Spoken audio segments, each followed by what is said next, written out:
Florida, Mr. Franklin. Thank you, Mr. Chairman. Thank you, Dr. Gill. Good to see you again. Thank you for spending time with us this morning. Apologize for my voice in advance.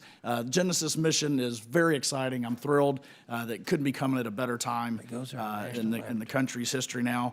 Like Mr. Fleischman, who spoke earlier, I have the privilege of serving on SST as an authorizer, but also as an appropriator on energy and water. So in that spirit, I'm eager to learn what you need from Congress and how we can effectively manage taxpayer dollars responsibly and effectively.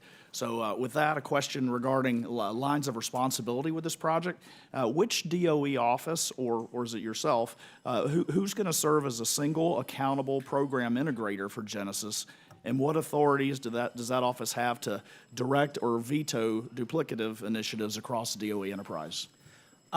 So I have been appointed by Secretary Wright and consistent with the executive order to serve as the director of the Genesis mission.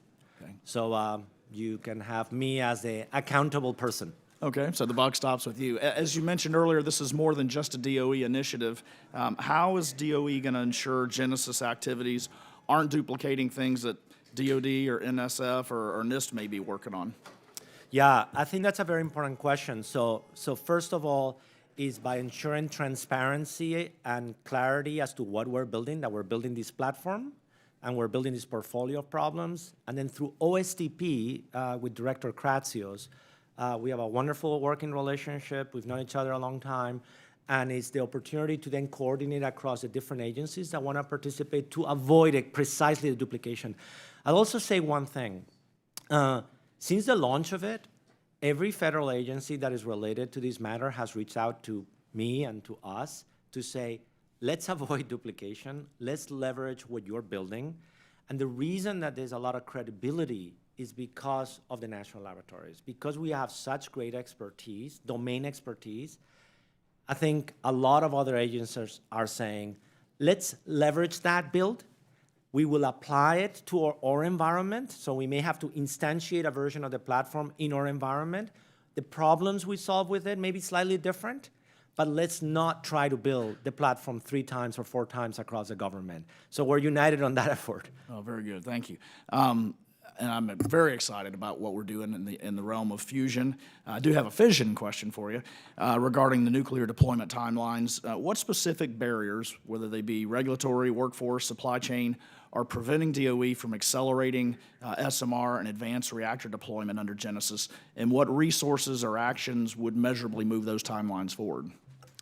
Well, as you correctly pointed out, is on all of the above in that case, but I would highlight maybe for a follow-up, there's a very exciting effort as part of the grand challenges in our Idaho National Laboratory on an end-to-end story of what would it take to radically shrink the timelines from design to full build of a nuclear plant leveraging AI. So I'll just put it as a teaser. Maybe we'll be happy to follow with your office and share what that is, because it's really ambitious, but it is touching every element of it, right? From the conceptualization to what AI can use for permitting and so on, all the way to engineering, design, construction, permitting, and operations, end-to-end, a whole story of that. And it's really inspiring what they're trying to do. So that's in development now, or it already exists? It's in development. It's one of the projects that is in development now. Oh, great. I'd very much love to see that. I know our entire committee would. Regarding supply chain vulnerabilities, so which supply chain gaps, whether they be software, semiconductors, critical materials, pose the greatest risk to the Genesis timelines, and what resourcing from Congress would you need to help mitigate those?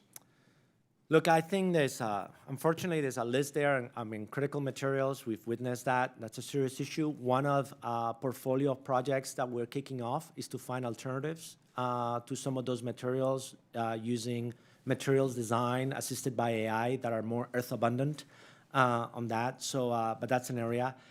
And look, and this is an area I've been part of this industry for a long time, and I've been talking about it in semiconductors. Obviously, there's a dependency there on a long chain there that reversing decades of offshoring some of that manufacturing capability is going to take a while. And that's a critical dependency, right? Because it underpins quite literally every aspect of what we try to do. So those are 2 examples, like critical materials and semiconductors, that are particularly acute. Roger that. Thank you, Dr. Chairman. I yield back.